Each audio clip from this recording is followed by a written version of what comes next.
খাইবার বইছে আম্মা আমি একসাথে খাইবার বললে তরকারি দেখাইতেছি শাকাই লাতা ফাতা দেখাইতেছি গরিবের ফ্যামিলি বুঝুন না। তাহলে খাওয়ার পর আম্মা অল্প দুল্লা ভাত খেয়ে উঠতে হলো, কিন্তু পরে আমি চিন্তা করলাম আম্মা ওখানে খাই উঠতে হলো সারাদিন রোজা রাখবো কিবা। উঠতে পরের পরে ফাইতলার মধ্যে যে হাত দিয়েছেন দেখি হালকা একটু দুধ, তখন হালকা একটু দুধ আমি খাইয়াম বললিয়া দেখি আম্মু খাইছে না খাইয়া গেছে।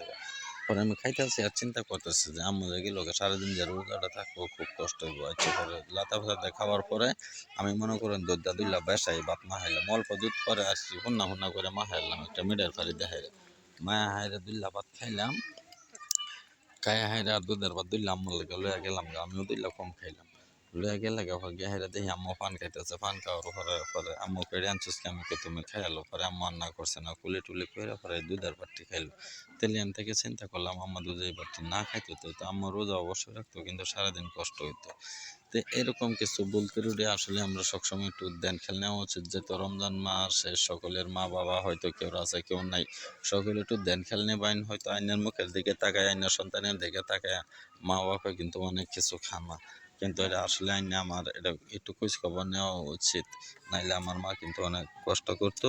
আর আমরা সকলেই এরকম ধ্যান খেয়ালটা নিব মা বাবার প্রতি। মা বাবা এই কিন্তু পৃথিবীর সবচেয়ে মূল্যবান জিনিস, এই দুনিয়া সব হইলো মা বাবা। আপনি আল্লাহর কাছে সুখ পাইতে চান, আপনার মা বাবার সেবা করুন। তাইলে আমি সত্য বল